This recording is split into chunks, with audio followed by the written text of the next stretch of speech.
નમસ્કાર દર્શક મિત્રો, અભિપ્રાય ન્યૂઝમાં તમારું સ્વાગત છે। છોટાઉદેપુર જિલ્લાનો પ્રખ્યાત સાદી રેતી ખનીજ હાલ રેતી માફિયાઓના કબજામાં હોય તેમ લાગી રહ્યું છે।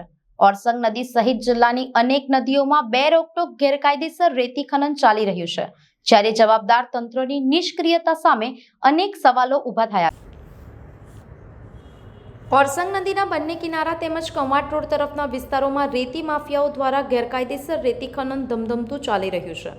રાત્રિના સમયે ટ્રેક્ટરો દ્વારા નદીમાં રેતી કાઢી સરકારી જમીન પર મોટા ઢગલા કરવામાં આવે છે, ત્યારે ત્યાં ટ્રકો મારફતે બહાર મોકલવામાં આવે છે। સૌથી મોટો પ્રશ્ન એ છે કે આ રેતીની રોયલ્ટી ક્યાંથી આવે છે અને કોના ઇશારે આ કાળો કારોબાર ચાલી રહ્યો છે।